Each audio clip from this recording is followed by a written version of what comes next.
Hi folks, this is Don Meissner with the North Country Fishing Report. We talk about muskies, and probably a lot of you never have fished for muskies. You don't really think about it much other than you hear or see the pictures of these giant, formidable-looking predators that live in our waters. But I want to share some things that have affected me in my life based on muskies. Now, when I'm fishing muskies, I'm in the water with them. I become part of their environment. So we come to share that space that we both inhabit at that point together. And so it makes it a more, I think, meaningful experience for me than for a lot of people that are out in a bigger boat and catching these monsters out in bigger bodies of water. But here's what I wanted to tell you. I wanted to share some memories that I have of muskie fishing because it's different than any other kind of fishing that I've done. I remember a day, and I told those of you that have listened to my show for a long time, a year ago or 2 years ago, there was a day that I was in the Grass River. I was in water up to probably above my waist, and I was fishing very slowly and carefully. And all of a sudden, I hooked a bass. And as I was bringing the bass in, this muskie came out of nowhere, grabbed that bass, and the two of us were fighting each other. Not for our own survival, we were fighting for that bass. The muskie wanted it as much, maybe more than I did.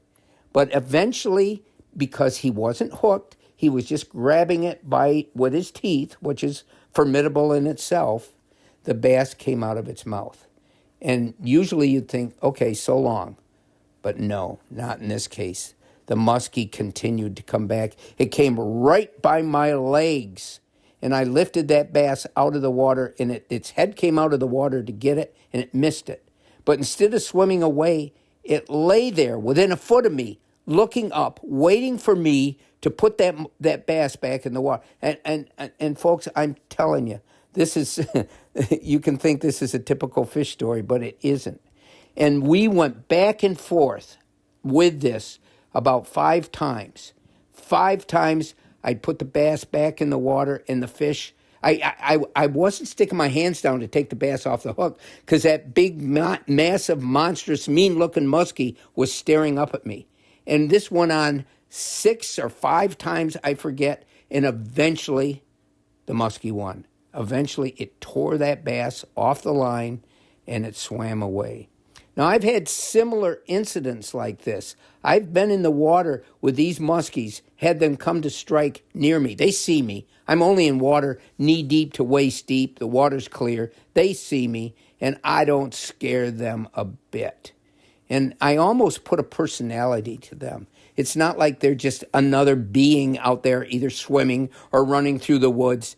They become somebody with eyes that look with anger. They have a brain that's thinking about things as I'm creating this in my mind. How much they think, I don't know, but I think they think more than we think they do. That's a lot of think words in there.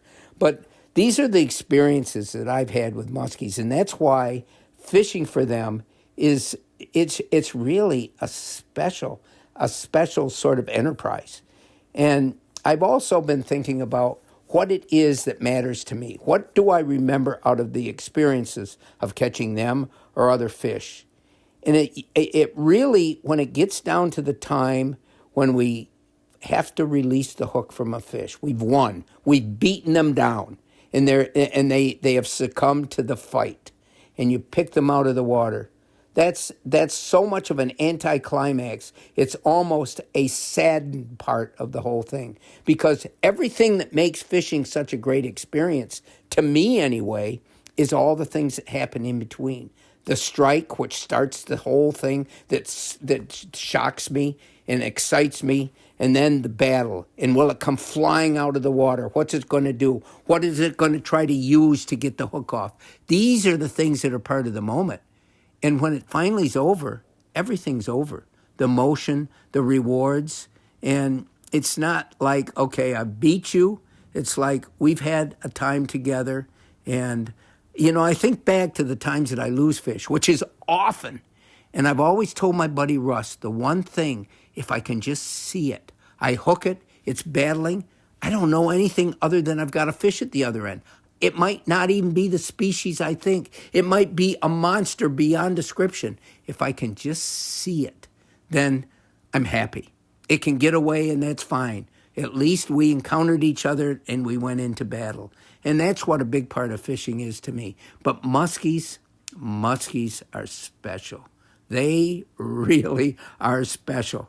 And I could only hope that those of you that have heard about muskies would get a chance to tangle with one. And there's where you really have the big advantage here in this area, because they live in our tributaries, the small streams that you can wade or put a canoe or a kayak in, and you have as good a chance as you will ever have anyplace else in the world to catch a muskie. Until next time, folks, this is Don Meissner with the North Country Fishing Report.